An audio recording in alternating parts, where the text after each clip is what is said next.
It's late, you're winding down, but money is still on your mind. This video will help you understand how credit cards actually began, why they were created, and how they changed everything about how we spend, borrow, and build trust with money. It will not just tell you when or where the first card was made. It will show you why it matters. You'll learn how a man forgetting his wallet at dinner started the whole thing.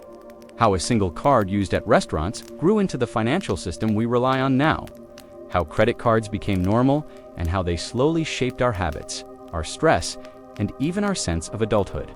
You'll see why interest works the way it does, why debt became so common, and why we feel more comfortable swiping a card than handing over cash, even when we know we shouldn't spend more. You'll understand why some people get rewards and perks from credit cards, while others get stuck in a cycle of late fees and anxiety, why we fear our bills, and why that fear often hides quiet stories from our past. This story will show you how the modern credit card was never really about money. It was about trust, convenience, hope, control, and sometimes regret. We'll look at how people used to survive without credit, what changed when it arrived, and what credit really means now that it fits in our phones instead of our wallets. If you've ever used a credit card and felt unsure, this video is for you. If you've ever carried a balance and wondered if you're doing something wrong, this story will explain what's happening. If you've ever felt proud for using your card wisely or guilty for not, you'll hear why those emotions are so common and how to understand them without shame. By the end of this story, you will know how the very first credit card worked and why it was invented, how by now Pay Later began, and who it helped most, when credit cards shifted from a luxury to a necessity, how companies get you to spend more using psychology, not just ads, what changed in the law that made credit more fair, especially for women and younger people, why debt grows even when you're making payments, and how to think about credit as a quiet tool, not a trap. We'll also talk about how rewards work, why people get addicted to points and perks, and what actually happens behind the scenes when you tap your card or phone at checkout. You'll learn the real cost of carrying a balance, not just the interest rate, but what it can do to your sleep, your self-esteem, and your future choices. You'll hear about the Equal Credit Opportunity Act, the Credit Card Act, and other protections that now exist to help people like you. People who want to use credit responsibly but feel overwhelmed. You'll understand how credit history is built, how one card swipe affects your score, and why your financial reputation often starts long before you're truly ready to manage it. We'll talk about emotional spending, what it feels like to swipe for comfort, why money stress becomes relationship stress, and how society started treating debt like a normal part of adult life. Most of all, you'll leave with clarity, a gentle, grounded sense that you're not lost. You're just learning. And the more you understand the story of credit cards, the more control you can feel when you use one. There's nothing to sell you here. No tricks, no quick hacks. Just a slow, honest walk through how a small invention changed the way we think about money, identity, and trust. This story won't rush you. It's designed to help you rest while you learn. The tone will stay soft. The words will stay simple. Every paragraph is shaped to feel smooth in your mind, like a calming voice beside you. So, if you've ever felt like you're bad with credit cards, or like you missed the class where everyone else learned how they work, you didn't. That class never existed. But this story will teach you. Gently, quietly, through emotion, not pressure. You'll hear about the invention of the Diners Club card, why it started, who it helped, and how it became the first step toward modern financial culture. You'll discover how banks turned that idea into a bigger system, one that connected merchants, borrowers, interest, and identity. You'll learn why Visa and MasterCard were created, how rewards and points began, and why the system became so easy to use and so hard to escape. We'll explore the growth of debt, what it really means to carry a balance, why people often don't realize how fast it adds up, and why small minimum payments can feel comforting even when they're dangerous. We'll also walk through some common myths, like the idea that you have to carry a balance to build credit. You don't. Or that closing a credit card always hurts your score. Not always. Or that credit cards are just bad and you should avoid them entirely. For many people, that belief leads to more limitations than freedom. We'll explain the truth in slow, simple language, with stories, not lectures. Because what you really need isn't more information, it's understanding. You'll understand why credit cards are like keys. Tools that open doors, but only when used with care. You'll understand why purchases leave footprints, even if they're small, and how those footprints become a trail of trust called your credit history. You'll hear about regulation, about how the government stepped in to protect people, and how those protections made credit safer, but not always easier to manage. You'll also learn about the shift to digital, what changed when credit cards became contactless, why it's harder now to feel the cost of a purchase, and how that affects your habits even when you don't notice. By the end of this video, you'll see credit cards in a new way. Not as a mystery, not as a trap, but as something you can understand, something you can use wisely, something you can put back in your wallet without fear. You'll learn how to recognize the emotions that come with borrowing, and how to respond to those emotions with calm choices, not shame. You'll come away with a stronger sense of what your card is, how it works, and how to make it work for you. Without overthinking every purchase, this story is not just history, it's your story too. Because the way you feel about credit is not separate from your life. It's connected to your past, your choices, your dreams, and your sense of control. This video was made to help you fall asleep while learning all of that. So if you're tired of being confused by credit, or tired of avoiding your balance, or just tired of thinking you'll never understand how this system works, let this be your first peaceful step forward. Because credit cards change the world, and the more you understand how they did, the more peace you can feel when you hold one. Now, let's begin where it all started, with a forgotten wallet and a quiet idea that would never go away. It was February 1950. The city was buzzing, but one restaurant table had gone still. A man named Frank McNamara reached into his coat pocket, and his heart dropped. No wallet, no way to pay. The waiter was kind, but the moment still stung. Frank wasn't reckless. He wasn't trying to skip the check. He had simply forgotten. But in that moment of quiet panic, something sparked. He wondered, what if people didn't have to carry cash at all? What if there was a way to pay later without shame? Not as a loan, not as a favor, but as something trusted, recognized, simple. That night, Frank imagined a card, not for status, not for show, just for meals, just for ease. A way to pay across restaurants and settle up once a month without fear. He didn't know it then, but that forgotten wallet would change the world. Frank called it the Diners Club card. It wasn't backed by a bank. It wasn't about rewards. It was just one piece of cardboard, a membership, a quiet promise that said, this person pays their bill. At first, it worked at only a few places, just 27 restaurants in New York City. But word spread fast. By the end of that first year, more than 20,000 people had signed up. It wasn't just a new payment tool, it was a new feeling. A little less pressure to carry cash, a little more confidence to dine, entertain, enjoy. It started small, but it planted a big seed, one that would grow far beyond restaurants, beyond the city, beyond what Frank ever imagined. People loved the ease, the freedom, the idea that you didn't need to count dollars before ordering dinner. You could simply swipe and settle later. Of course, it wasn't a swipe yet. There were no magnetic strips, no chips, no pins, just your name and account number, written or typed. But even in its earliest form, it felt like magic. And magic, as we know, travels quickly. Soon, banks took notice. If people would carry a card for restaurants, would they carry one for everything else? Gas, clothes, groceries, travel, furniture? That was the next big leap. Turning a dining tool into a life tool. The Bank of America launched its own version, the Bank Americard. It was mailed out to thousands of Californians in 1958, even to people who hadn't asked for it. Suddenly, people opened their mail and found a credit card waiting inside. It wasn't requested. It was offered, freely, boldly. A gesture of trust and of marketing. Many people were confused. Some were excited, others cautious. But one thing was clear. Credit cards were no longer exclusive. They were becoming common. The Bank Americard would eventually become Visa. Another bank's version became MasterCharge, now known as MasterCard. These names didn't just represent banks, they represented systems, entire networks built around spending, borrowing, and repayment. But let's not go too fast. Let's return to Frank. To that night in 1950, to the moment that turned fear into invention. Because here's what matters.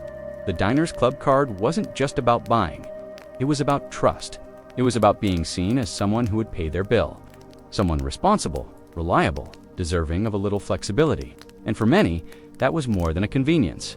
It was a relief, especially in a time when being trusted with money was rare, when loans were hard to get, when your bank didn't just know your name, it knew your parents, your job, your habits. The credit card was the beginning of something different, a new kind of trust, portable, predictable, quietly powerful. It didn't mean you were rich, it meant you were allowed.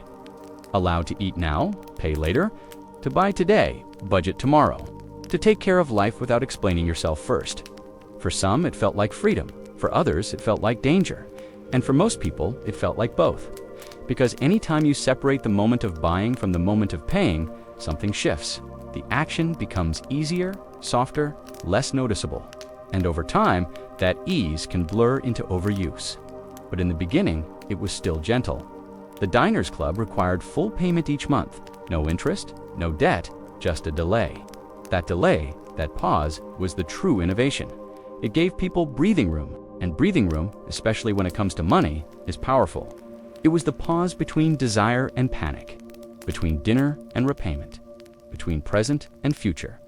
And that pause, it changed everything. Soon, more companies joined in. Airlines, department stores, oil companies, they made their own cards.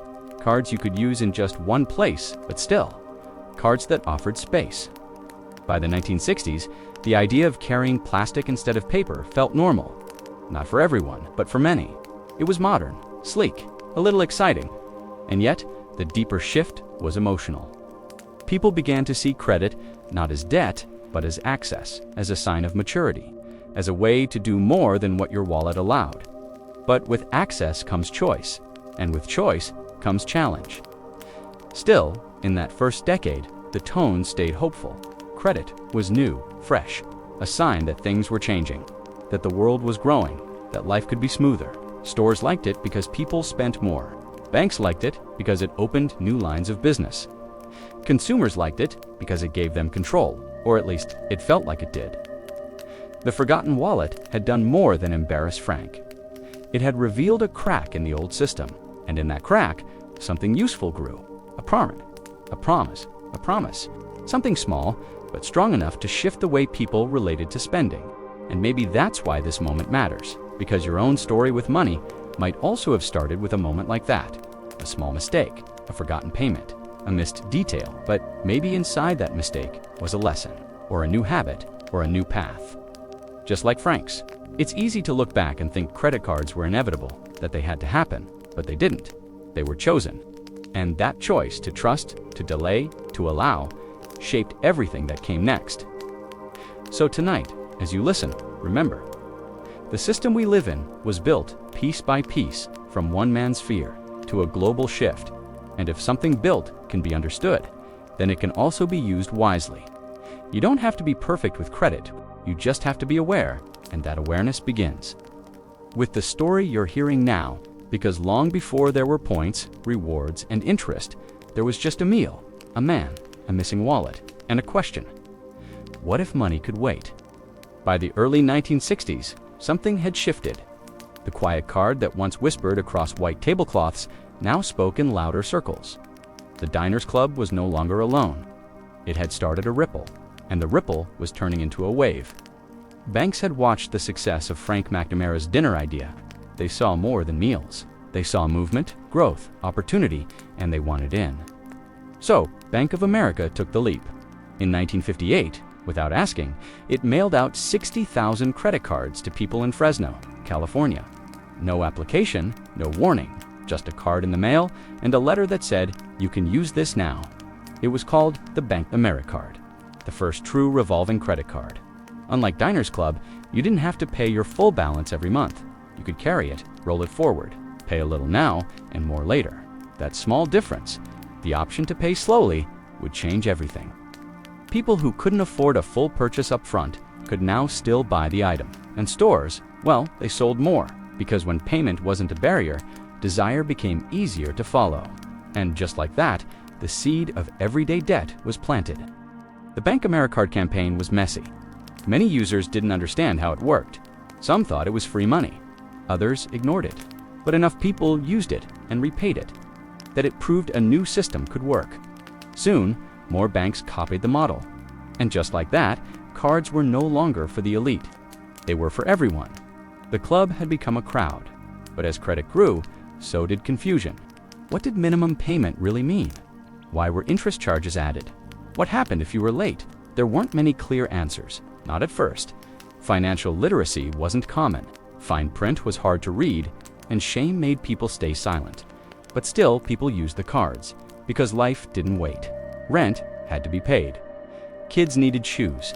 Emergencies didn't ask if you had savings, so the cards stayed in wallets. Quiet, useful, a little mysterious. For some, they brought relief. For others, regret. And for most, a strange mix of both. By the late 1960s, two new names were rising: Master Charge and Interbank. Each had its own rules, networks, and branding. Eventually, they would become the giants we know, MasterCard and Visa. These weren't just cards anymore, they were systems. Behind every purchase, there were companies, machines, servers, call centers, lawyers. What looked like a simple swipe was now a dance of technology and trust. But to the person buying a dress or filling their gas tank, it still felt simple. A card, a beep, a receipt, and that simplicity, it was comforting, even if the system underneath was growing more complex. By 1970, credit cards were no longer a curiosity. They were becoming a culture, a way of life. Ads showed happy couples traveling with ease, families buying what they needed without worry. Credit was painted as a partner, a helper, a bridge. But bridges can carry weight, and some were beginning to crack, because the more people used credit, the more they owed, and when balances grew, interest began to bite. It wasn't just a small fee, it was a constant tick, a quiet drip that turned $100 into $130, then $170, then more. But the minimum payment stayed small, so people kept paying it, not realizing the cost was rising faster than the balance was shrinking. It wasn't deception, but it wasn't clarity either. And in that gap, financial stress grew. Still, the cards kept coming. By the mid-1970s, millions of Americans had one. Some had two, a few had 4 or 5. Banks saw risk, but they also saw profit. So they built models, scores, algorithms to decide who should get credit and who shouldn't. This gave birth to the credit score, a number that tried to measure trust, based not on your values or honesty, but on patterns, payments, utilization, history. Suddenly, your past borrowing behavior shaped your future options. Late once, a small dip. Late twice, a bigger one. Never borrowed at all. No score, no access. Credit had gone from tool to test, and most people didn't even know they were being graded. It just became a feeling, an inner script, something like, be careful, or worse, you're behind.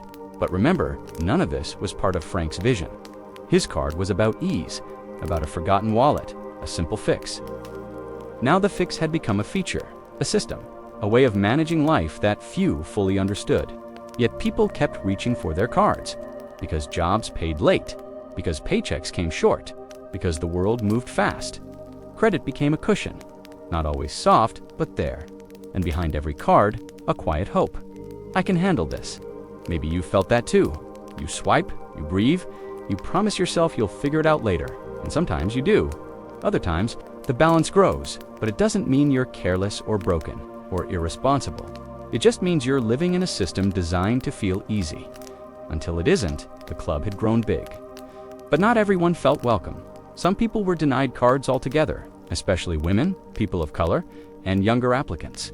Before 1974, women often needed a man's signature to get credit, a husband, a father, a cosigner. Even women with jobs, income, and stability were told no. It wasn't just unfair, it was disempowering. But that would soon change. A wave of reforms was coming. Laws, protections, guardrails. But for now, the system rolled forward. More cards, more users, more assumptions, and beneath it all, more questions. What happens if I miss a payment? What does this fee mean? Is this card helping me or hurting me? People wanted answers, but they didn't know where to ask, so they did what people always do. They guessed, they copied friends, they read small text, they hoped, and they kept swiping. The crowd was growing fast. In homes, in malls and college campuses, plastic was replacing paper, and trust was being measured in transactions. It wasn't good or bad, just big. and fast. And in that speed, many felt lost. Maybe even you. But here's the truth. You're not behind. You're not the only one who didn't get the full picture. Most people learned by doing. And now, you're learning by listening, which is quieter, gentler, kinder. Because understanding credit isn't about memorizing rules. It's about knowing where the system came from and how to move through it with care. The crowd may be big, the terms may be confusing, but your experience, that matters. And the more you understand, the more power you quietly take back. From the forgotten wallet, to the mailed card, to the full-blown culture of credit, it's all been leading here to a new kind of awareness. And next, we'll meet the law that finally gave people more fairness. The act that let women apply on their own, that made discrimination illegal, that offered clarity in a crowded system. Because as the crowd grew, so did the need for rules. And rules, when written with care, can be a kind of kindness, not just in scent or sound, but in tone. More voices were rising, more stories were being heard, and for the first time, the credit system had to listen. For years, access to credit had been like an invitation-only club, one where rules weren't clear, where judgment came quietly, and where entire groups of people were left outside, waiting in the hallway. Women were among them. Even with steady incomes, college degrees, and responsibility, many women were told they couldn't get a credit card unless a man co-signed. A husband, a father, sometimes even a grown son.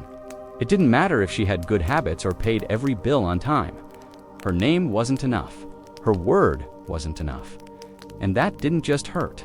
It limited everything. Because credit isn't just about money, it's about freedom, choices, the ability to leave, to grow, to say yes or no without waiting for someone else's approval. Without credit, a woman couldn't rent her own apartment. She couldn't buy a car. She couldn't build a credit score, the very thing lenders use to measure trust. But in 1974, Congress passed something important, a law called the Equal Credit Opportunity Act. Its message was clear. Lenders could no longer judge people based on gender, or race, or marital status, or religion, or age. They had to base decisions on the things that mattered: income, credit history, ability to repay. The door had opened. It was a quiet revolution. And yet, like many quiet revolutions, it wasn't perfect. Some lenders pushed back, some found loopholes, some raised standards in ways that still made it hard. But the law was there, written, real, a kind of financial seatbelt, keeping people from being thrown off course simply because of who they were. And that law, it did more than change applications. It changed emotions. Because suddenly, being denied wasn't automatic. It had to be justified, explained, documented. And that fairness brought something new. Hope. Hope that you could be seen fully. Not as a risk, but as a person.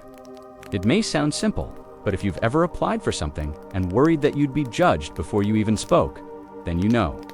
Being seen matters. And in 1974, the system took a step toward seeing people more clearly, protected, practiced. And so, the conversation grew. More protections followed. The Fair Credit Reporting Act, the Fair Credit Billing Act, the Truth in Lending Act. Each one added a brick to the path, making the system more transparent, more balanced, a little less intimidating. Now, credit reports had to be accurate. Errors could be challenged. People had the right to know why they were denied. Late fees had to be explained. Billing disputes had to be handled fairly. Step by step, a shadowy system became a little more visible. But visibility isn't everything, because even when rules are fair, emotions can still feel messy. Even with protections, many people still feel nervous using credit, still feel like they're doing something wrong, still carry quiet guilt after every swipe. That's not about laws. That's about history, about how it felt to be excluded or judged or confused for so long. It takes time to heal that, and healing starts with understanding. To the woman denied a card in 1973, even with a job and a savings account. To the man who was told his accent made him too risky. To the young couple just starting out, rejected because they had no credit history. Only cash, only hope. They weren't failures. They were navigating a system that was only just beginning to learn fairness. Every time you check your credit, every time you read the fine print, every time you ask a question instead of pretending you already know, you're healing something that once stayed silent. And that matters, because laws protect the surface, But stories change the soul. And maybe your story with credit has had some hard pages. But tonight, as you listen, you're writing a new page, one of clarity, of confidence, of calm. The Equal Credit Opportunity Act did something simple. It gave people the right to be trusted, or not, based on facts, not fear. It said, you are allowed to try, to apply, to be seen.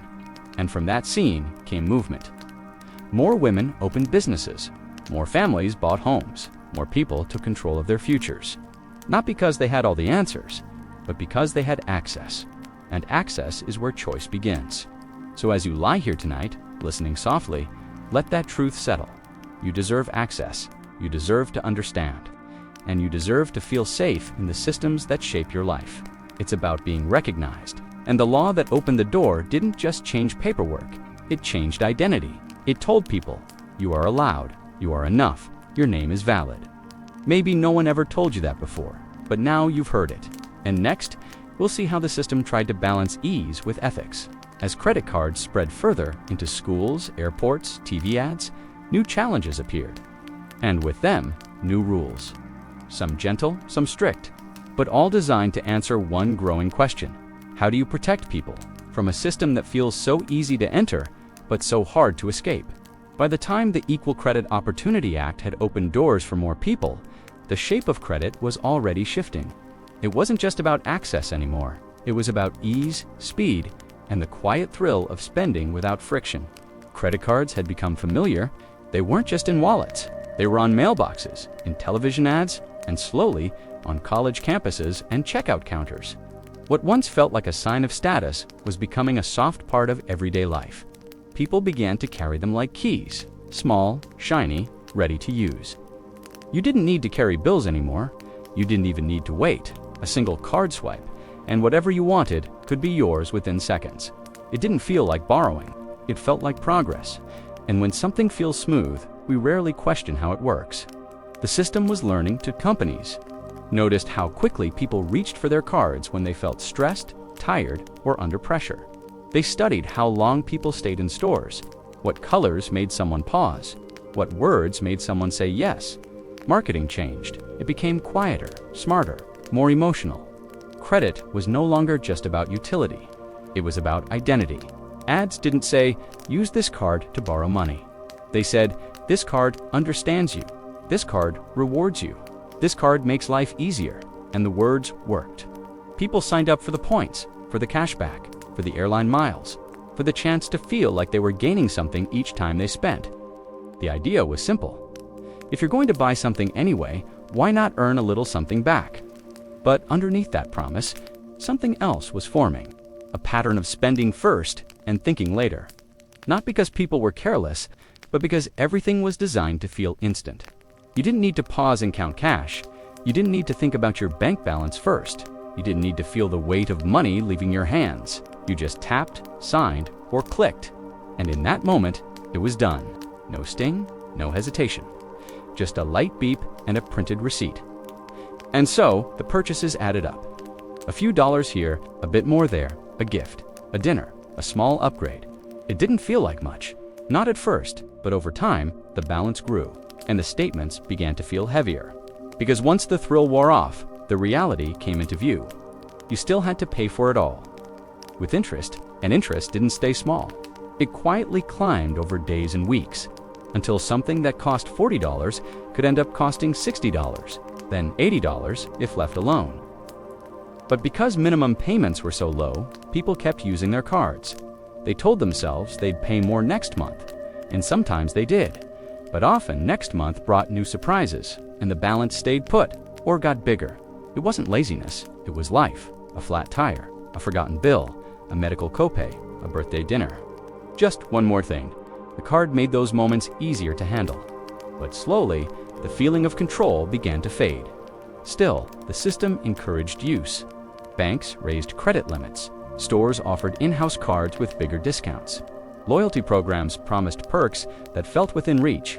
If you just spent a little more, you'd qualify for something better. Better seating, better flights, better rooms, better access, and better, it turned out, was addictive. Even if the rewards weren't always worth the cost. even if the benefits came with conditions buried in small letters. Even if carrying a balance quietly canceled out the points earned, still, people swiped. They needed to. They wanted to. They were used to it. The world had moved forward, and so had expectations. Ordering online, booking last-minute travel, paying for emergencies without a savings account, the card was a bridge. It turned not yet into yes, but the bridge came with tolls, and many didn't realize how much they were paying to cross it. Behind the curtain, credit companies tracked behavior. They sent more offers to people who carried balances. They made it easier to use cards, but harder to understand fees. The language was calm and technical: annual percentage rate, deferred interest, balance transfer fee. But the emotions underneath weren't calm at all. People felt anxious, embarrassed, trapped. Some stopped opening statements. Some ignored calls. Some avoided conversations about money entirely. Not because they didn't care, but because they were overwhelmed. And that feeling, being stuck in something you don't fully understand, can lead to silence, to secrecy, to shame. But again, none of this started with shame. It started with a good idea, with a forgotten wallet, with a solution meant to help. It only became complicated when companies realized how much profit could be made from delay, from small minimums, from growing interest, from late fees that added up before people even knew what was happening. By the late 1990s and early 2000s, credit cards had become part of life. A tool, a badge, a risk, a reward. They were everywhere. And because they were everywhere, it was easy to think that using them, and even struggling with them, was just part of being an adult. Something to hide, something to manage quietly. And so many did. They made their minimums. They paid their interest. They smiled at checkout. And they carried their worry alone. But there was another change coming, because the system couldn't ignore the truth anymore. People were drowning in debt. Some were filing bankruptcy. Others were losing their homes. The industry had gone too far. And slowly, lawmakers began to pay attention. Advocacy groups spoke up. People began to share their stories. And a new idea began to form. What if the rules were rewritten? What if the balance of power shifted? What if the system that had made borrowing so easy also made understanding easier, too? That was the beginning of something new. A slow movement toward protection. Not just for the banks, but for the people. For those who had swiped first and then struggled in silence. And those changes, those long overdue protections, would become the next chapter in this story. Because behind every piece of legislation is a pile of lived experiences. Missed bills, unexpected costs, late-night anxiety, and the quiet question echoing across millions of homes: why does it feel like I'm doing everything right and still falling behind? The answer wasn't always clear, but change was coming. And next, we'll meet the rules that try to bring balance back. Not to punish, but to pause, to give people a fair chance to catch their breath, and maybe even start again. By the early 2000s, something had broken, not just in numbers, but in feeling. Too many people were falling behind. Too many balances were growing faster than paychecks could catch. Too many quiet nights ended with someone staring at a screen, wondering how they got here. Late fees stacked up. Interest rates shifted without notice. Minimum payments stretched out debt for years. And still, the statements came. Polite, formal, predictable. But underneath the numbers was something harder to measure. Confusion. People didn't understand why their payments weren't making a dent, why their credit score dropped even after they paid, why the terms seemed to change when they needed stability most. They felt like the rules were always just out of reach. And they were right. Because for years, many credit card companies had written the rules in ways that made it easier to stay confused than to understand.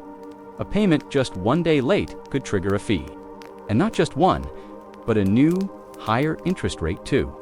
If you paid your balance late by just a few dollars, you might get charged interest on the full original amount, even if you'd already paid most of it off. There were no clear warnings, no plain language explanations, just pages of fine print written in ways that only added to the fog. It wasn't illegal, but it wasn't kind. And eventually, the pressure reached a tipping point. Stories began to surface. People with good jobs and steady income were trapped in endless cycles of repayment. Seniors were maxing out cards just to pay for medicine. Young adults were starting their lives already in debt. The 2008 financial crisis made it worse. The economy shook. Jobs disappeared, mortgages collapsed. And suddenly, The very system that had encouraged spending without pause was pausing everything. It became harder to borrow. But it also became harder to ignore what needed to change. So in 2009, a new law was passed. It was called the Credit Card Accountability, Responsibility, and Disclosure Act, or simply the Credit Card Act. Its goal was clear: to bring transparency, fairness, and predictability to the credit card world. And for many, it felt like a deep breath. Because finally, the rules were being rewritten, not just for institutions, but for individuals, for people like you, people who were trying, who were paying what they could, who didn't want more than they could manage. Just honesty, just clarity. One of the first things the law did was stop sudden interest rate hikes. Before the Card Act, a company could raise your rate without warning, even if you hadn't done anything wrong. Now, they had to give 45 days notice. And they couldn't raise your rate on existing balances unless you missed payments by more than 60 days. That meant fewer surprises, more time to prepare, more space to breathe. Next, the law made it easier to understand what you were agreeing to. Statements had to show exactly how long it would take to pay off your balance if you only paid the minimum. They had to tell you how much interest you'd pay over time. They had to speak plainly, and that plainness brought power. Because when you understand the terms, you can make better choices, you can ask better questions, you can plan ahead instead of scrambling behind. The law also protected younger borrowers. It made it harder for companies to market cards to college students. They couldn't just set up booths with free pizza or t-shirts in exchange for applications anymore. If you were under 21, you had to prove you had income or get a cosigner. It wasn't about gatekeeping. It was about guidance, about making sure your first step into credit wasn't a step into something you didn't yet understand. And slowly, that guidance started to ripple. People began to feel more confident asking questions. They started reading statements more carefully, comparing offers, learning how credit worked, not from mistakes, but from information. And that shift, it was quiet, but it mattered. Because when financial systems are built without care, people suffer silently. But when they're built with clarity, people begin to trust again. And trust is the first step toward healing. For years, people had blamed themselves for falling behind. They thought they were bad with money, that they should have known better, that the debt was proof they weren't smart or responsible. But now, with these new rules in place, many began to see the full picture. The issue wasn't just personal behavior, it was systemic design. The game had been built to favor delay, to reward confusion, to keep things moving, not with intention, but with inertia. The Card Act didn't fix everything. Fees still existed. Interest still grew. Debt still weighed heavy for many. But it was a shift in tone from punishment to prevention, from mystery to understanding. And for the first time in a long time, people began to feel like the system was on their side. Even a little, even just enough to begin again. Of course, knowledge alone doesn't erase a balance, but it can change the way you carry it. It can replace shame with strategy, fear with clarity, avoidance with small steps forward. Because now, when you look at a statement, you can see more than numbers. You can see choices. You can see what happens if you keep going as you are, and what might happen if you change course. And sometimes, that tiny bit of vision is all you need. Not to overhaul your finances overnight, but to begin trusting yourself again, to say, I didn't fail. I was navigating without a map, and now I have one. You are not behind. You are simply here, now listening, and that's enough. The rules that brought relief were not just legal tools, they were emotional ones. They reminded people that they weren't alone, that their struggles made sense, that they could take back control, one small, kind decision at a time. And as that message spread, something else started to change too. People began talking about money, not just budgets and bills, but emotions. Why spending felt like safety, why debt felt like a secret, why credit was never just about dollars, but about dignity. And those conversations, they became the next layer of healing. Because once protections are in place, the real work begins. The inner work of rewriting your money story, of learning to use credit without fear, of seeing the card in your wallet not as a threat, but as a tool, not as a trap, but as a choice. One that you can make with care, with boundaries, and with understanding. And next, we'll look at where that understanding leads. We'll explore what it means to use credit with clarity, not just by knowing the rules, but by understanding your own rhythms. Because real peace doesn't come from control alone. It comes from connection to your values, to your needs, to your own quiet wisdom. And that's where we're going next. It starts with a small pause. Maybe you're holding your credit card in your hand. Maybe you're about to tap your phone. Maybe you're lying in bed thinking about a charge you made earlier, unsure if it was needed or just automatic. In that pause, there is wisdom. Quiet, soft, easy to miss. But it's there. Because knowledge isn't just what you learn, it's how you use it. It's the space between impulse and action, between reaction and reflection. In that space, it changes everything. For many of us, credit didn't begin with a lesson. It began with access. A card in the mail, a checkout counter offer, a pre-approved message that arrived without warning. You were told you qualified, that you were trusted, that you had earned it. But no one sat you down and said, here's what this really means. They didn't explain how spending on credit doesn't feel like spending at all, how your brain reacts differently when you tap a card versus handing over cash. They didn't show you how marketing is designed to pull you forward, past your budget, past your plan, past your pause. And so, you learned by doing. By charging something you thought you'd pay off quickly. By watching the balance grow anyway. By making a payment only to feel like you hadn't moved at all. You learned through the weight of worry, but learning through pressure is exhausting. And now, you're learning a different way. You're learning gently, with softness, with care.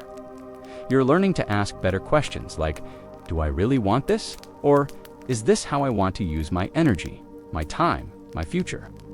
Because every purchase is a little piece of the future, a trade. When you spend with a card, you're saying, my future self will handle this. And if you're not in a kind relationship with that future self, it becomes harder to feel good about the trade. That's where wisdom lives. In the connection between who you are now and who you are becoming, wisdom is not about being strict. It's not about never using credit again. It's about using it on purpose. To help, not to hide. To support, not to soothe. To extend your possibilities, not to stretch your stress. And this isn't something you perfect, it's something you practice. A little more awareness today than you had yesterday. A little more breath before the swipe. A little more clarity when you check your balance. You don't have to get it right every time.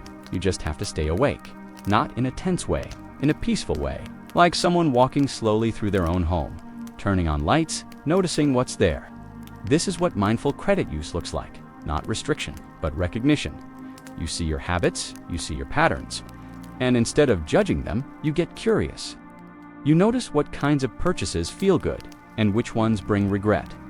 You notice when you spend from boredom or worry or comparison, and you forgive yourself for the times you didn't notice. That's wisdom, not perfection, presence, and presence leads to peace. Because when you're present with your choices, you spend less time chasing them later. You check your balance more often. You make payments before they're late. You plan purchases, even small ones. You stop being surprised by your statement. And slowly, that shifts how you feel about money.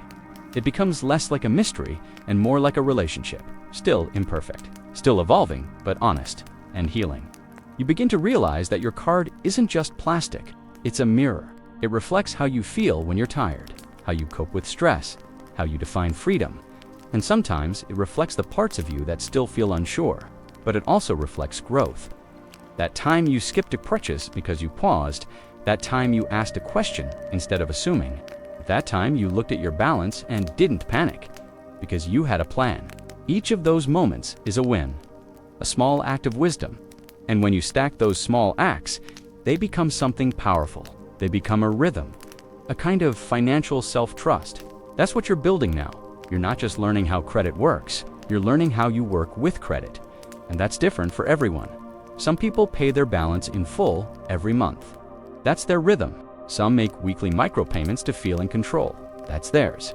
Some use one card for bills only and another for travel. Others use none at all. There is no single right way, only your right way. And your right way is the one that leaves you feeling calm, not confused, clear, not conflicted, empowered, not exposed.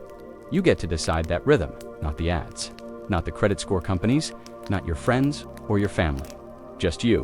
And that decision might look different in different seasons. Sometimes you need to lean on your card to get through a tight month. Sometimes you need to step back and reset your plan. Both are okay. The wisdom is not in never needing help. It's in noticing when you do and responding with care. And sometimes care means boundaries, setting a limit lower than what your bank gave you, turning off auto-saved cards on shopping apps, setting a reminder before the due date. These aren't signs of weakness, they're signs of self-trust, because you're not avoiding reality, you're choosing how to engage with it, with softness, with structure, with grace. And when you do that, something unexpected happens. Your credit card stops feeling like a threat. It starts feeling like a teammate, a quiet tool in your wallet, ready when you need it, resting when you don't. Not a symbol of guilt, but a symbol of choice. A reminder that you are in motion, that you are healing, that you are building a new story with money. One gentle choice at a time.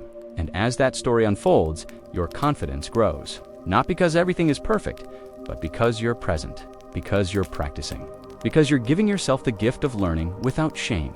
And that gift, it multiplies.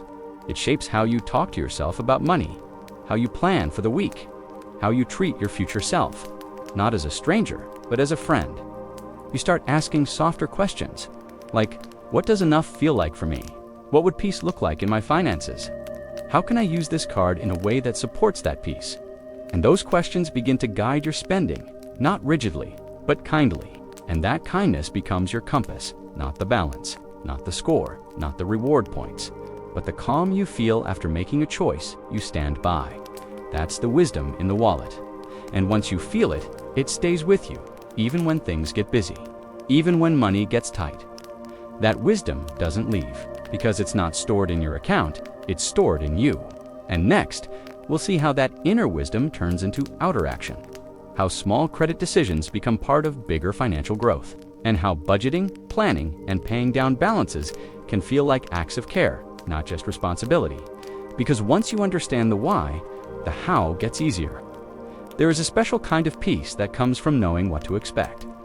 Not because everything is under control, but because something inside you feels ready. Even a small plan can give your nervous system permission to rest. It's not about being perfect with money. It's about feeling safe with it. It's about knowing when the bill is due, what you're going to pay, and how it fits into your real life. That's where calm begins. Not in the numbers, but in the knowing. A credit card without a plan can feel like a door that never stops swinging. Open for emergencies, open for impulse, open for just in case. And with every swing, a little energy leaves your body. A little more uncertainty builds. But when you add a plan, even a soft one, the door slows down. You start deciding when to walk through, not just reacting when life pushes you forward. That pause becomes power, not controlling, but comforting. A gentle plan is not a strict rule. It's a quiet rhythm. It's you whispering to yourself, I know what I'm doing, even when life gets busy. And that whisper is sometimes all you need to keep going with less fear. Maybe your plan starts with a sticky note on your desk, just the payment due date and a small reminder. You've got this. Maybe it's an alert on your phone or a recurring calendar check-in once a week. Simple, visible steps. Or maybe it's even smaller. A decision to look at your balance every Friday. A promise to review your statement before the bill arrives. A pause before adding something to your cart. These aren't restrictions, they're anchors. Because when spending becomes emotional, and it often does, the best thing you can do is make the future feel a little more steady. A plan makes the future feel like a place you can trust yourself to walk into. And that trust isn't built by big budgets or perfect spreadsheets. It's built by repetition. Small actions done kindly. A payment made when you said it would be. A choice not to add a new charge this week. A moment of clarity before clicking buy. When you build these moments into a rhythm, your credit card starts to feel different. It's no longer a source of stress. It becomes a part of your system, a tool you understand, a number you're not afraid to check. The more often you follow your plan, the less often you feel lost. You begin to remember what comes next. You stop guessing, you stop bracing, and over time, your body begins to relax around your money choices. That's because structure, when done softly, becomes soothing. Your brain doesn't have to stay on high alert. Your heart doesn't have to race every time you swipe. You stop holding your breath when you check your statement. Instead, you breathe through it. You read the total. You nod. You know what you're going to do. You've already made the plan, and the plan is holding you now like a hand you already reached for. Some people start with envelope systems or digital trackers.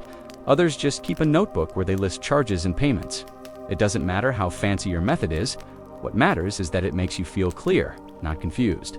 Your plan might be as simple as this: I'll use my card only for groceries and gas. Or, I'll never charge more than I can pay off in 2 weeks. Or even, if I make an impulse purchase, I'll wait 24 hours before finalizing it. These choices are not about limitation, they're about direction. You're not shutting down desire, you're giving it a place to land. You're telling your future self, I've made space for this, and that feels different than scrambling. It feels respectful, thoughtful, peaceful. And when your credit card becomes a part of that peaceful system, your relationship with money changes. You no longer see it as a source of guilt. You start to see it as something you can move with, not fight against. Your plan doesn't need to cover every scenario. It just needs to give you a place to start, a touchstone, a soft path back to balance when life gets loud or messy. A way to say, even when things feel uncertain, I know what I'm aiming for. Maybe that aim is simply to stop carrying a balance, or to pay $25 more than the minimum, or to stop using your card when you're feeling anxious. Whatever your aim is, name it, say it to yourself softly, let it settle in. Because when you name your goal, you give it shape. And when your goal has shape, it feels less overwhelming. It becomes something you can walk toward. Slowly, gently, with steps that match your life. You might not hit every goal each month. Some expenses will surprise you. Some habits will take longer to shift. That's okay. The plan is not about perfection. It's about presence. Coming back to yourself with each new choice, and the more often you come back, the less power shame has. Shame wants silence, but a plan invites you to speak kindly to yourself, to ask, what happened this time, and what might work better next time? That's how growth happens, through questions, not punishments, through attention, not avoidance. You're allowed to adjust your plan. You're allowed to say, this method didn't work for me. That's not failure, that's data, and data is part of wisdom. Wisdom also means you stop comparing your plan to someone else's. What works for your best friend might not work for you. Your needs, your schedule, your spending patterns, they're your own, and your plan should reflect that. Let it be simple, if simple works. Let it be detailed if details help you feel grounded. Let it be flexible, because life is let it be yours, because that's where trust begins. When the plan fits the person, not the other way around. And as you practice this trust, you'll begin to notice something gentle and powerful. You'll stop dreading your payment dates. You'll stop spacing out during spending. You'll start catching yourself in moments of clarity, even when you're tempted to stray. And those moments, they matter. They are signs that your nervous system is calming, that your brain is learning a new pattern, that your financial story is shifting from chaos to care, from reaction to rhythm, from fear to flow. And next, we'll follow that shift into something even more powerful: momentum. Because when your plan becomes a habit, your balance starts to move.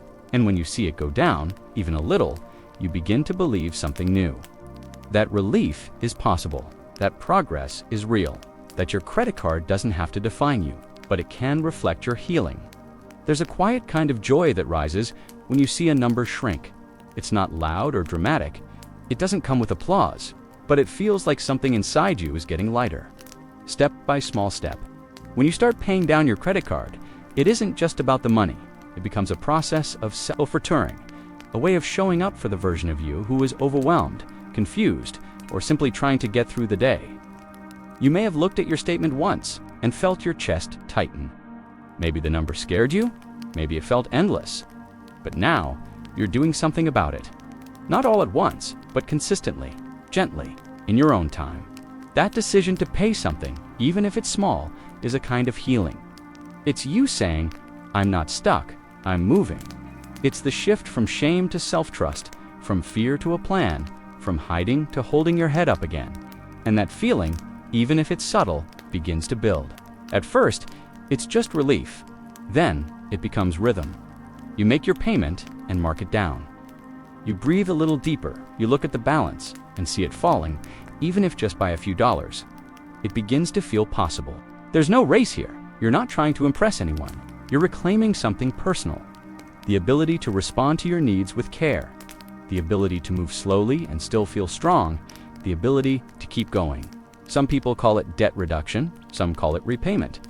But when it becomes a routine, it starts to feel like a ritual, a personal practice, a weekly or monthly moment that reminds you, this is my path, and I am walking it. Maybe your ritual is checking your balance every Sunday with a cup of tea. Maybe it's making a payment on the same day each month and lighting a candle afterward to mark the moment. Maybe it's simply saying, "That's enough for today." These quiet moments give you back something debt took away: your presence. Instead of avoiding, you're engaging. Instead of numbing, you're noticing. You're returning to yourself with softness, not with judgment. The more you practice this, the less scary your balance becomes. It doesn't mean you love the number. It means it doesn't control your breath anymore. It's no longer a shadow. It's something you're slowly untangling. And it's okay if it takes time. Progress that sticks usually does. Maybe your first goal is to stop the balance from growing. Then maybe you aim to lower it by 10%, then a bit more. Each step brings its own quiet victory, not just in your account, but in your nervous system. That's the real magic of repayment. It restores trust in yourself. Not in some abstract financial sense, but in the lived emotional way that matters when you're standing at the register or opening a bill late at night. The more you show up, the more your body believes you. It remembers the rhythm. It stops sounding the alarm. It starts saying, "We're okay now," even when there's still more to do. And when that trust builds, you'll notice it elsewhere too. You'll feel more grounded when you budget. You'll pause longer before spending. You'll check your statement, not with dread, but with curiosity. You'll feel capable instead of confused. Each payment is a page turned. Each dollar down is a line rewritten. You're editing a story that used to be full of fear, and now, little by little, it's filled with agency. There may still be months when the progress is slow. Life might interrupt you. Expenses might pull your attention elsewhere. But the ritual remains. It doesn't disappear. You return to it because it belongs to you. And even when you feel discouraged, your ritual will remind you what you've already done, that you're not where you started, that the balance used to be higher, that your relationship with it used to be heavier. You might even begin to feel proud, not because the debt is gone, but because you didn't run from it. You faced it with gentleness. You created a plan and followed it without punishment. You found a path that worked for your life, and maybe, just maybe, you'll start to imagine what freedom could look like.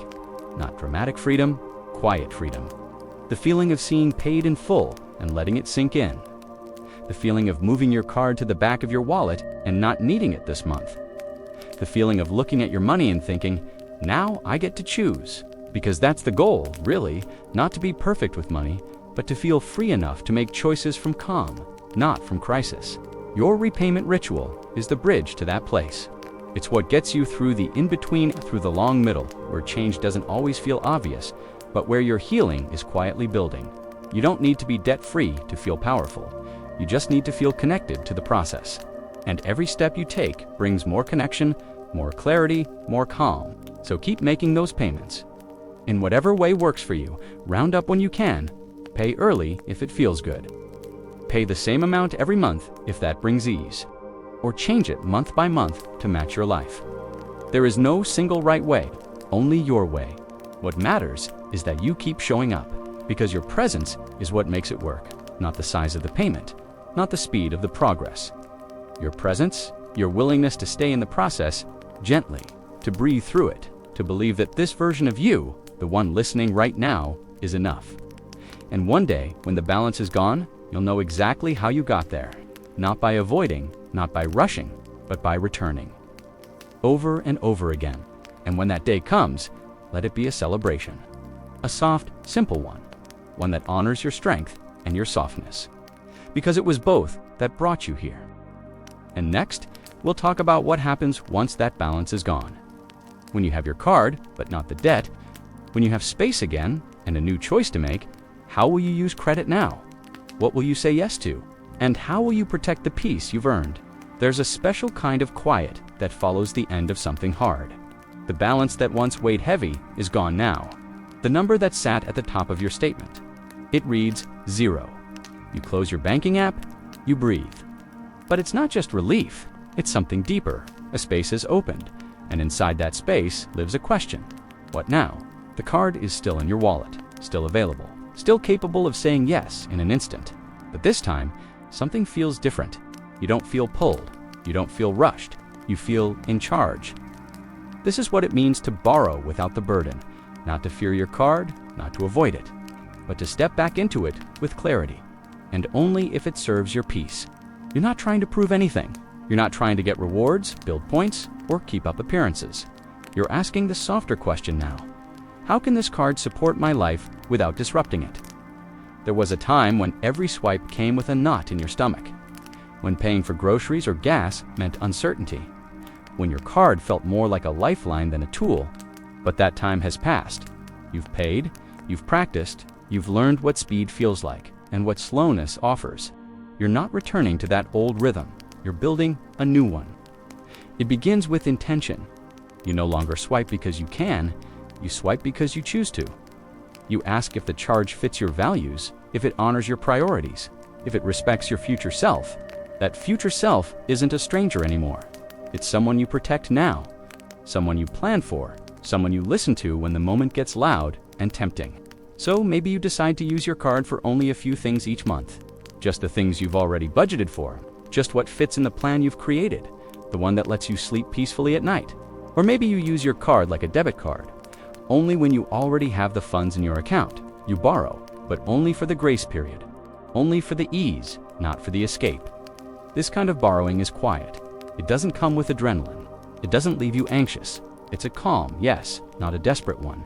A thoughtful choice, not an emotional fix. And if the urge returns to swipe quickly, to numb, to chase a feeling, you pause, you breathe. You remember that your worth isn't in the purchase, that your safety isn't in the item, that your peace isn't in the point system. Because real peace isn't something you buy, it's something you build. You've already started building it, through your repayment, your rhythm, your rituals. You know what safety feels like now? And anything that threatens that feeling gets a second look. Borrowing doesn't have to be avoided, but it does need boundaries, not as punishment, but as protection. A boundary might be a spending limit, lower than the one the bank gave you, one that feels right to your nervous system, not just your income. A boundary might be a cooling off period, a full day before buying anything over a certain amount. Not to delay joy, but to invite clarity. A boundary might be saying no when the reward program pushes you toward something you don't need, because the real reward is peace. You don't need to say yes just because you can. You can say no and still feel strong. You can say maybe later and feel in control. This is the soft power of healed credit use. You're no longer in survival mode. You're in choice mode, and choice feels light. Not because it's easy, but because it's aligned. You know the cost of forgetting your values. You know what emotional spending feels like. You know what it's like to wake up to a balance that doesn't match your memory. So now, you remember before you swipe. You ask simple questions. Do I truly want this? Can I pay it off this month? Am I honoring my calm, or escaping something uncomfortable? And you answer gently. You listen inward. You don't rush. Because time is your ally now, not something to outrun, something to trust. With time, you can save for what matters. With time, you can plan your purchases. With time, you can let the pressure fade before the payment arrives. That's the secret. Borrowing without burden is never urgent. It's quiet, measured, grounded, and it leaves room for joy. Because yes, you can still enjoy your credit card. You can still take the trip, upgrade the seat, buy the nice dinner. But you do it with both feet on the ground, not on the edge of a cliff. You do it because it fits your values, not your fears. You do it because it brings real satisfaction, not momentary relief. And afterward, you don't feel regret, you feel rhythm. The purchase is paid for, the experience is whole. There's no lingering weight. That is the gift of intentional borrowing. It doesn't just change your credit card balance, it changes your energy, your posture, your sleep, your sense of self-respect. And that self-respect grows every time you listen to your boundaries.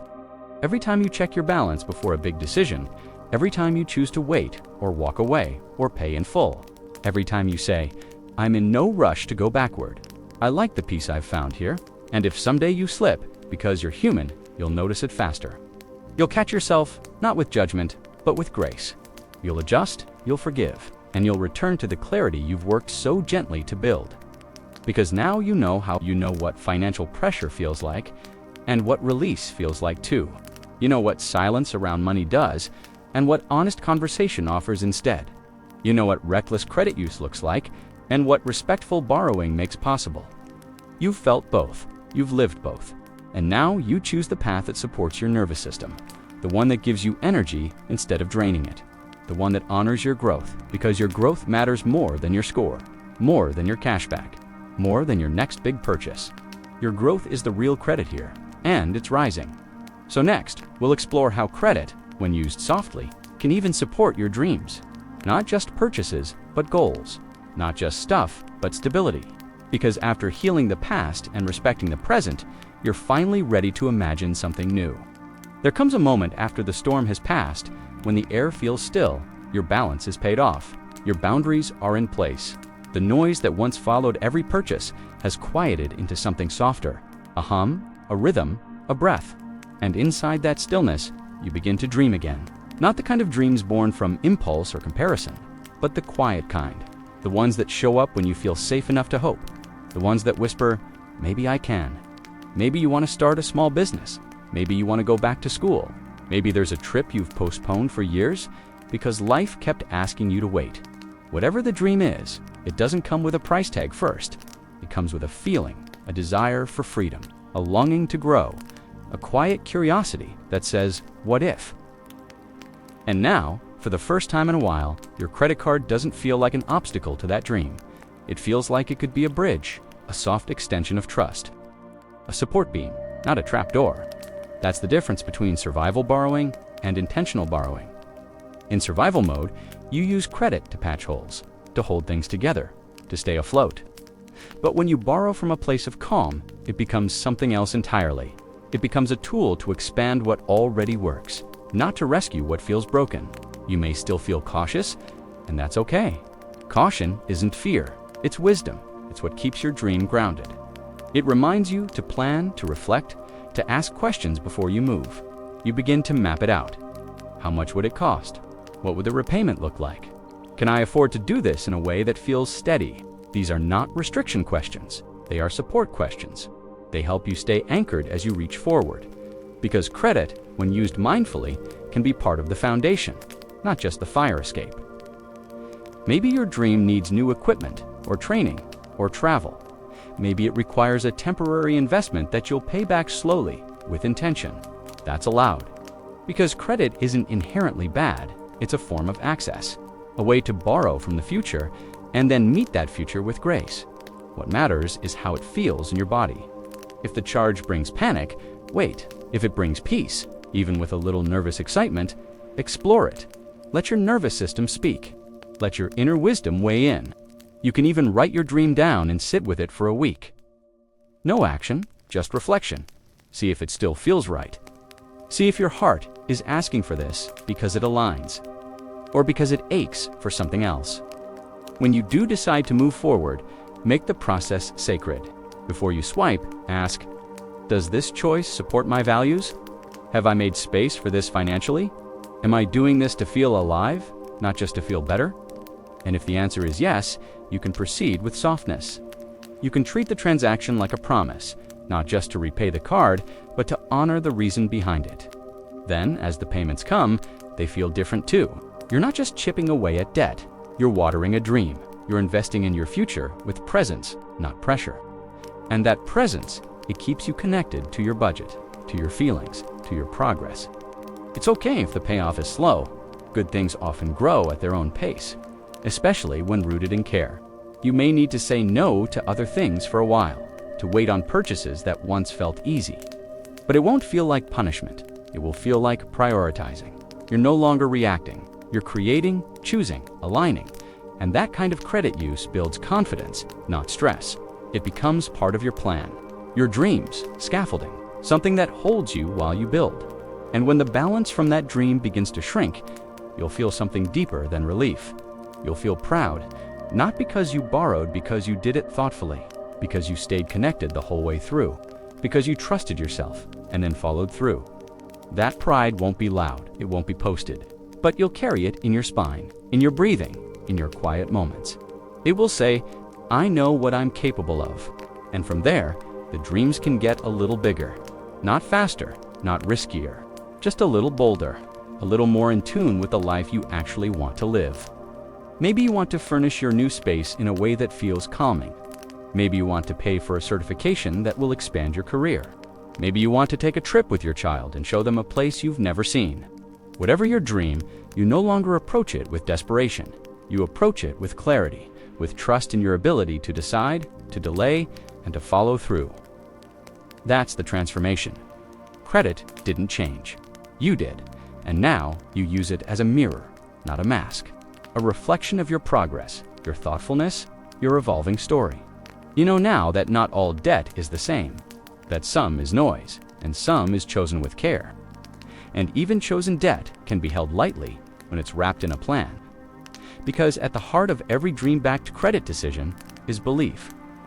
Belief that you are allowed to build a life that feels good, not just manageable, but meaningful. And if credit plays a small part in that, in service of something honest, then it becomes part of your healing. Not a setback, not a weight, but a chapter. And like every chapter, it comes with choices. With trade-offs, with pacing, and most importantly, with your full participation. So take the dream seriously, not as pressure, but as possibility. Let it stretch across a whiteboard or journal or napkin note. Let it take shape, not just as a charge, but as a path. Something you'll return to again and again, with new wisdom each time. Because your credit card is no longer your emergency lever. It's your thoughtful companion. And next, we'll walk into the final act of this journey. What it means to build lasting peace with money. Not through external measures, but through internal habits, healing, and steady attention. The kind of attention that grows dreams into realities and turns financial calm into something that stays. Peace with money doesn't always look like a perfect budget or a zero balance. It often looks quieter than that. More ordinary. It looks like checking your bank account and not bracing your body. Like getting a bill and not feeling heat rise in your chest. It looks like paying a credit card without holding your breath. Like saying no to something tempting without spiraling into shame. Like going a whole day without thinking about money.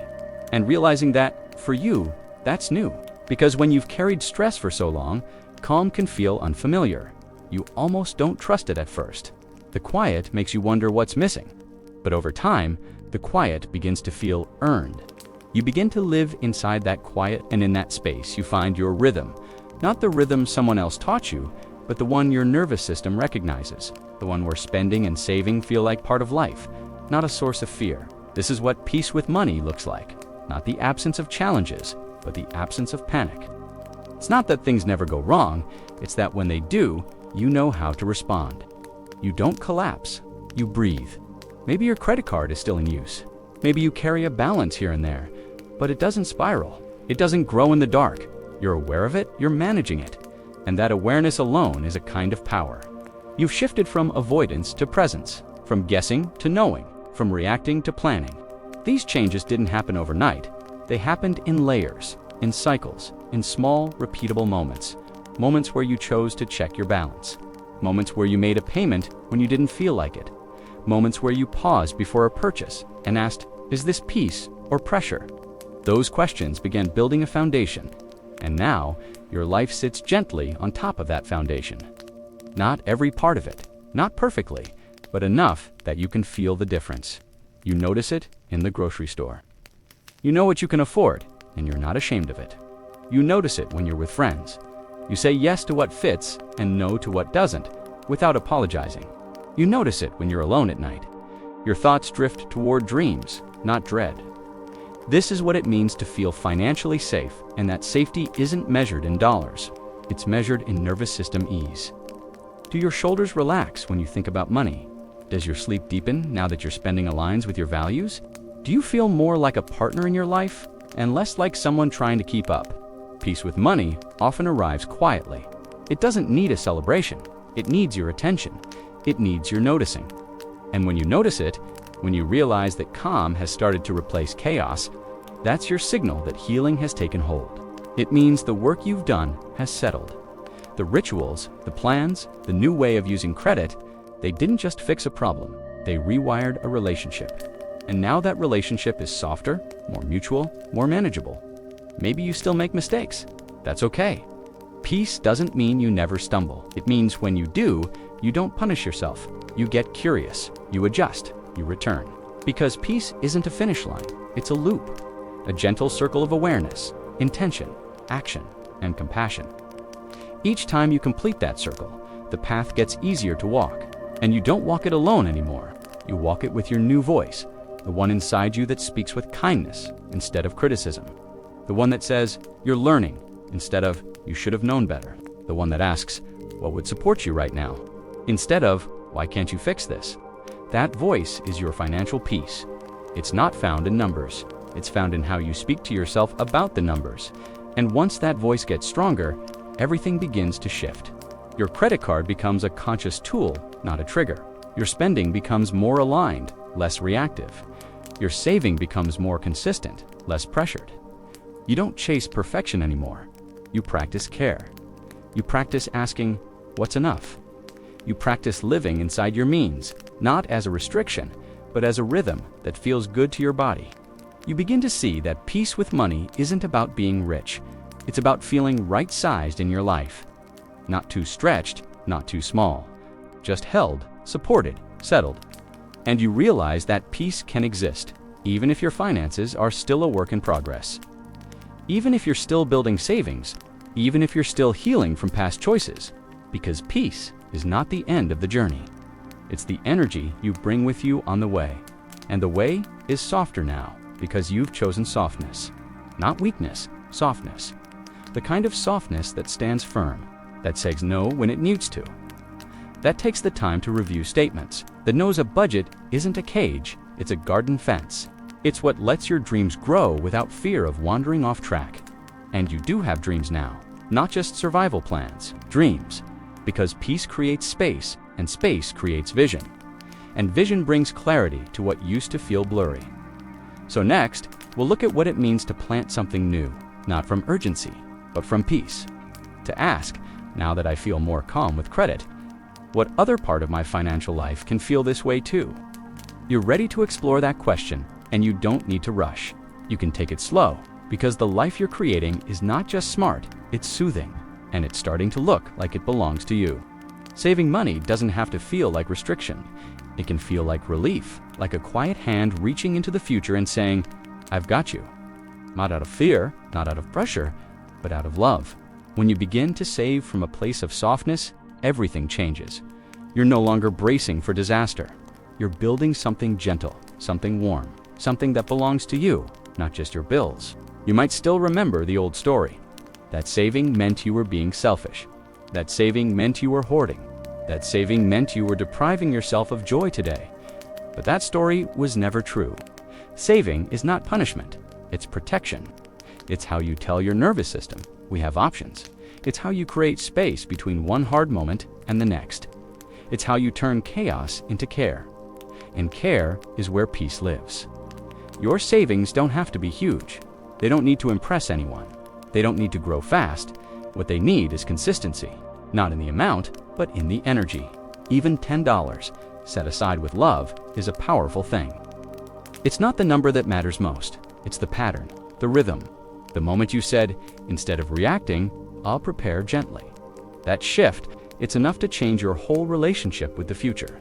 Because for so long, the future may have felt unsafe, unknown, full of bills and emergencies and obligations. But now, it starts to feel like something you can greet with open hands instead of clenched fists. You begin to notice a softness in your choices. You think before spending, not to withhold, but to protect what you're building.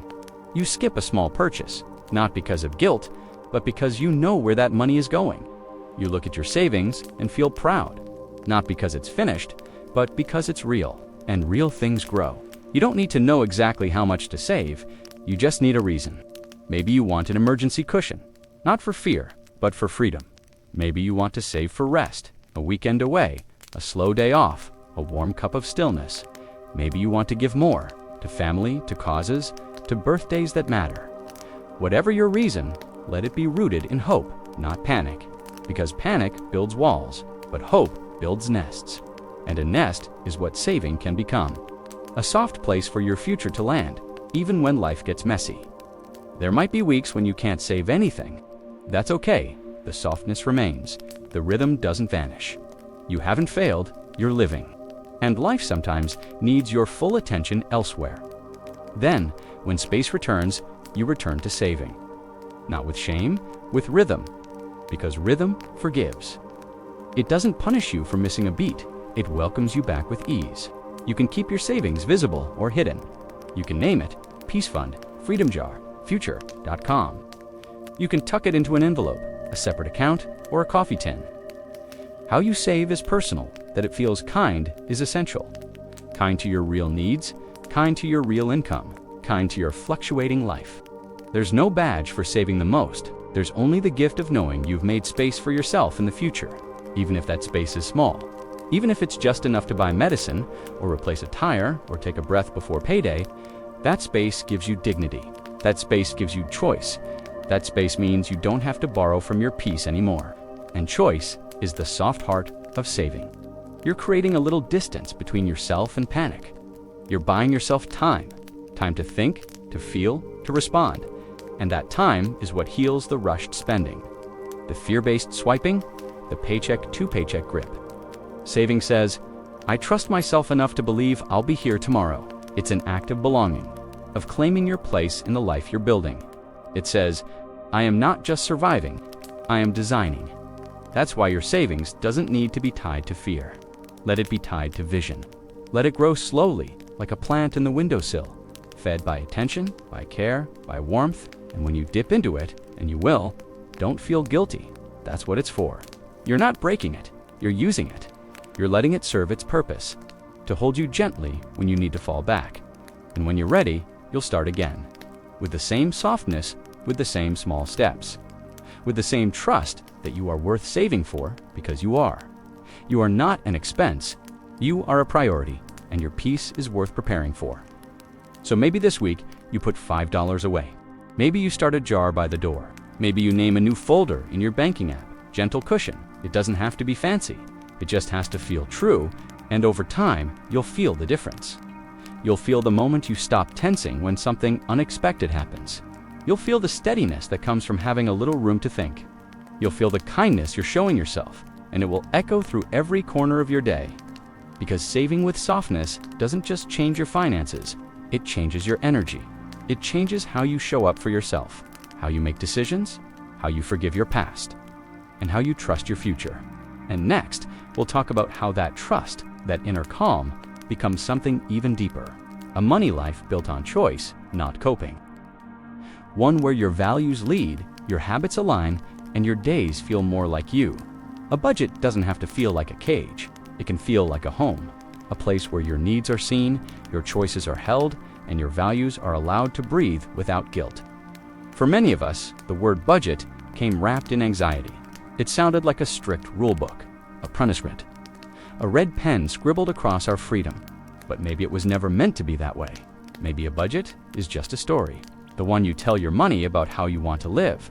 And if that story is written with kindness, it becomes something soft, something you can return to even after a hard day. A budget doesn't need to be perfect. It needs to be personal. It should move with your life, not against it. It should have space for joy, for rest, for surprise. It should feel like a rhythm, not a rule. You don't need to account for every dollar.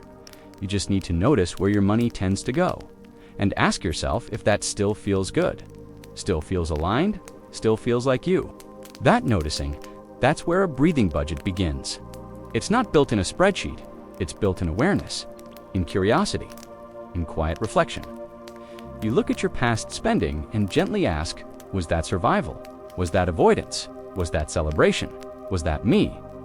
There's no shame in the answers. Shame locks you out, but curiosity lets you in. And the more curious you are, the more clearly you see what you want to change. Not because someone told you to, but because it no longer fits who you're becoming. So you start with the basics. What must be covered every month? Rent, groceries, transit, bills. These aren't just numbers, they're anchors, the essentials that keep your life steady. You list them gently. You look at what's left. And now you ask, what matters to me most in this season? Because seasons change, and so should your budget. Maybe this month, peace looks like extra groceries so you can eat at home and rest more. Maybe next month, it looks like saving for a small weekend away. Your budget should make space for those shifts. This is how it breathes. You aren't locking it into place. You're checking in with it regularly, like a garden, like a relationship, like something that deserves your care. A breathing budget forgives. If you overspend one week, it doesn't scold you. It waits for you to notice, to adjust, to come back. And when you do, it welcomes you like nothing happened. That return is everything, because budgeting isn't about willpower, it's about rhythm. And rhythm can get interrupted by emotions, by surprises, by real life. But rhythm also knows how to resume. You don't have to restart everything just because you missed a beat. You just begin again from where you are. Maybe your budget includes a line for pleasure, a soft space for little joys, a coffee, a book, a moment that makes you feel human. That line matters as much as any bill, because joy makes the rest sustainable. When your budget only includes obligations, it becomes something you want to escape. But when it includes your humanity, it becomes something you want to live with. So build it with that in mind. Build it knowing you'll change, build it knowing you'll mess up. Build it with kindness woven into the margins, room to breathe, to learn, to evolve. You might budget on paper, you might use an app, you might just track it in your head or in a voice note. The format doesn't matter. The feeling does. Does it feel like clarity? Does it feel like support? Does it make you feel more free? Not because you can spend more, but because you finally understand yourself better. That's the gift of a breathing budget. It doesn't ask you to be rigid. It asks you to be honest. And honesty is what gives your budget life. You start noticing patterns that weren't clear before. The impulse buys on hard days, the subscriptions you forgot about. The ways you're spending reflects your emotions. And once you notice, you can choose. Not with shame, with presence. You don't have to fix everything at once. You don't have to cut everything out. You just have to decide one category at a time how you want to feel when you spend there. Maybe you want to feel peaceful when paying bills. Maybe you want to feel proud when saving. Maybe you want to feel playful when treating yourself. So you structure your budget around those feelings, not just the math. And that's what makes it stick. Because we don't follow numbers. We follow how numbers make us feel. And when those feelings are calm, we return to the system more often. We check in. We adjust. We stay connected. That connection becomes a loop of safety. The more you check in, the less reactive your spending becomes. The less reactive you are, the easier it is to plan. The easier it is to plan, the more your money reflects your values. And when your values and spending align, peace settles in.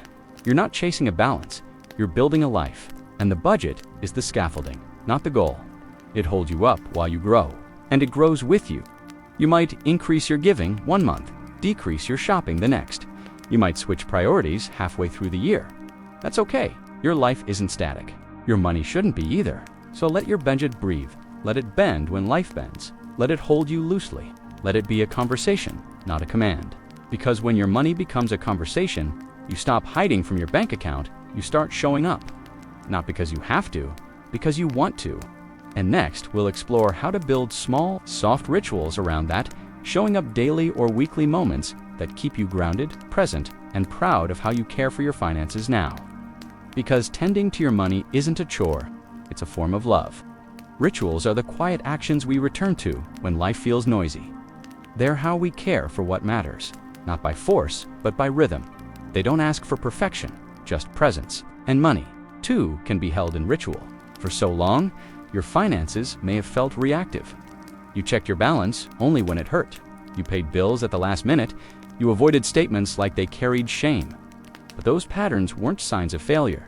They were signs of fatigue. Now, you're choosing a different path, one that honors your capacity, one that holds your financial life the way you hold a plant or a promise, with steady, small attention, with softness, with space to grow. Money doesn't need to be loud, it just needs to be seen. And rituals help you see it before it becomes a source of stress. They bring your money into the light, gently and regularly, like opening a window each morning. Your ritual doesn't have to be complicated. It might be 5 minutes every Sunday, a weekly check-in where you glance at your accounts, name how you feel, and update one small note about your plan. You might light a candle. You might play calming music. You might stretch first so your body feels safe while your eyes meet the numbers. These details matter. They turn money, time, into sacred time, not stressful time. Over time, this ritual becomes familiar, predictable, comforting. You know when it's coming. You know it won't take long. You know it leaves you feeling clear, not confused. That feeling is what keeps you coming back. Some people call it budgeting, some call it maintenance. You can call it anything you like. What matters is that it feels supportive, not controlling. That it invites you to connect, not criticize. You're not showing up to fix anything. You're showing up to tend, and tending is gentle. You open your app or journal or notes page. You ask simple questions. What came in this week? What went out? Did I spend in alignment with what I needed? Was there anything I regret? Anything I'm proud of? You answer honestly, not perfectly. You make adjustments if needed. You forgive yourself if needed. You close the session with gratitude or stillness. That's enough. You've completed the loop. Awareness, intention, action, reflection. And next week, you'll do it again. Not because you're failing, because you're caring. And care, repeated often, becomes love. You might add monthly rituals too, like reviewing your credit card usage on the first day of the month, checking your savings progress, updating a simple tracker or visual chart. It doesn't need to be fancy, just yours. You might set reminders, not alarms, but invitations. Gentle nudges that say, let's check in, like watering plants, like brushing teeth, like calling a friend just to say, I'm still here, because that's what your money is saying to you. I'm still here. I want to support you. I want to reflect your calm. And with each ritual, it does. It stops being mysterious. It starts feeling manageable. You know when bills are due, you know where your budget stands. You catch overspending before it becomes overwhelm. You respond instead of react. That feeling of being ahead, even just by a little, brings so much relief. You stop spiraling. You stop avoiding. You start trusting. Not just the system you've built, but the self who built it. That self, the one you're becoming, is someone who shows up with love, with curiosity, with rhythm, and that rhythm seeps into other parts of your life. You plan groceries more mindfully. You approach big purchases with clarity. You even start dreaming about future plans without flinching. Because now, your money feels like something you're in a relationship with, not something you're trying to escape. That's what rituals do. They transform distance into connection. They help you remember that consistency matters more than intensity, that showing up gently, again and again, is more powerful than trying to fix everything in one go. If you ever miss a week, your ritual will wait. If you ever fall behind, your ritual will forgive. There's no scolding here, only softness, only the quiet invitation to begin again. Right where you are, some people like to end their ritual with a grounding phrase. I'm proud of what I've built. I am learning how to care for myself. My money story is unfolding gently. You can try one or create your own. You can write it in your journal. You can speak it out loud. You can whisper it into your heart. And slowly, you'll start to believe it. Not just in your mind, in your body, in the way you sleep, in the way you breathe after checking your bank account, in the way you carry yourself during everyday choices. Your rituals become your root system. And the stronger your roots, the softer life feels on the surface. You're not easily shaken anymore because you know what to do, not just when things go right, but when they wobble. You return to the journal, to the candle, to the breath, to the gentle glance at your statement. You don't run, you return. And with every return, you build trust with your money, with your process, with your evolving self. This is calm living. It's not free of stress, but it's full of tools. It's not always balanced, but it's always honest. And next, we'll explore what it means to live inside this new story fully, to stop fearing money, to stop proving you're worthy, and to start honoring the version of you that has made it here, healed, hopeful, and finally home in your financial life. There's a thought that visits many of us when things get quiet, a whisper that arrives when we pause. It says, you should be further by now. It says, you messed up. It says, you're behind. But that voice is not your truth. That voice is an echo of pressure, of comparison, of all the stories you were handed about success and worth. And tonight, we're going to let that voice rest, because you are not behind. You are here, and here is enough. You have moved through confusion and chaos. You have unlearned shame. You have built something steady where there was once fear. That is not failure. That is progress. You've paid down debt. You've created structure. You've made peace with your past. Even if your balance isn't zero, even if your budget is still new, even if your savings are still small, none of that makes you late. Your timeline is your own. Your pace is your own. And the healing you've done may not show up on a chart, but it's living inside you now in how you speak to yourself, in how you spend, in how you breathe. You've replaced panic with patterns. You've made peace with plastic. You've stopped measuring your worth by your wallet. And that shift, that deep internal shift, is the foundation of everything that comes next. You no longer need to rush. You no longer need to catch up to anyone. Because you're no longer building your financial life from fear. You're building it from alignment, from awareness, from a sense of calm you cultivated slowly, one gentle step at a time. It's okay if you still have questions. It's okay if some parts of your life feel unfinished.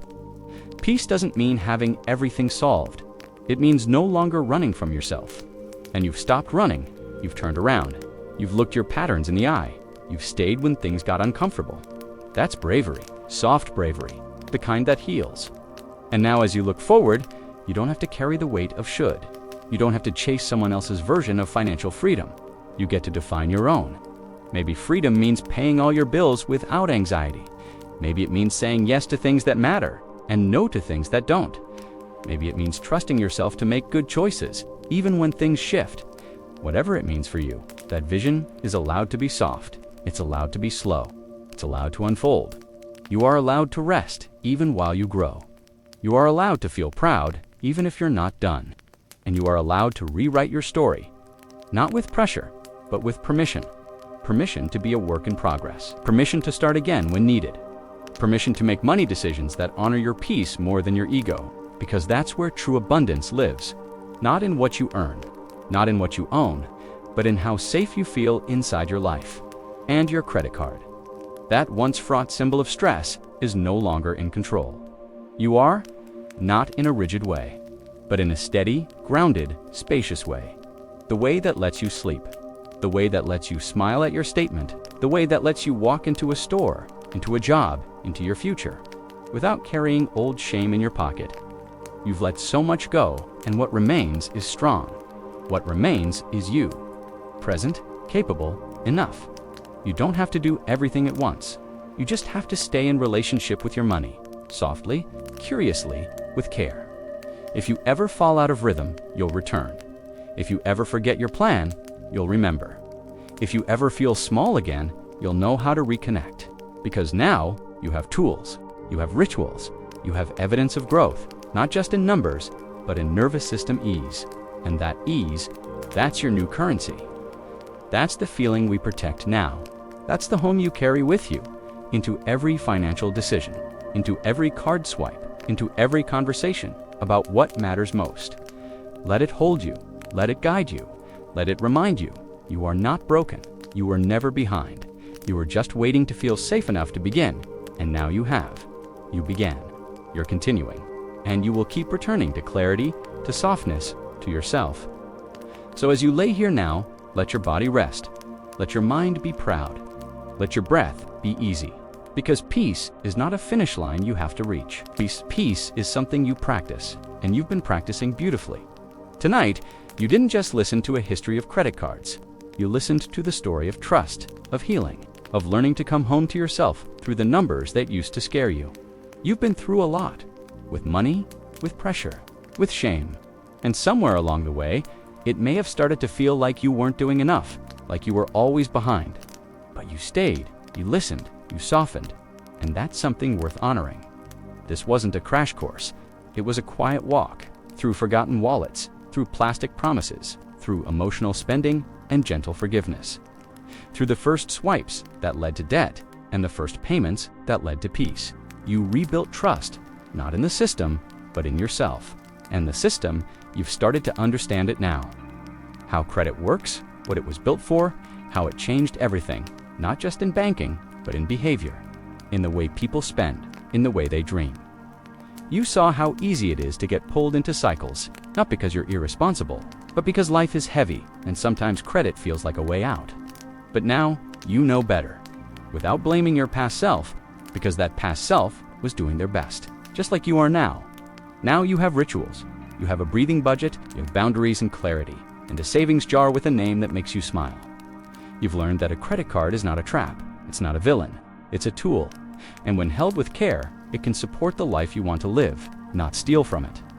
You've practiced being present with your money, you've let go of guilt, you've made space for joy, and most importantly, you've remembered you are not your balance, you are not your purchases, you are not your score.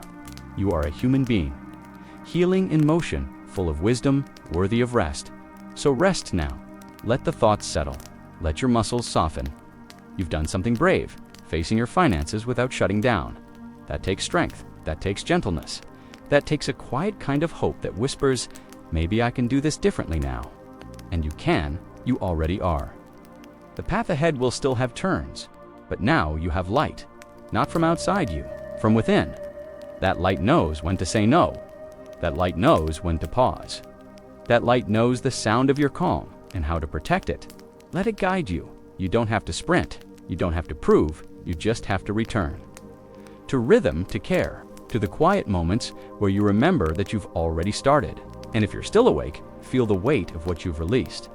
The stories that said you were behind, the fears that made you hide, the shame that was never yours to carry, let all of that melt into the pillow and let a new story begin.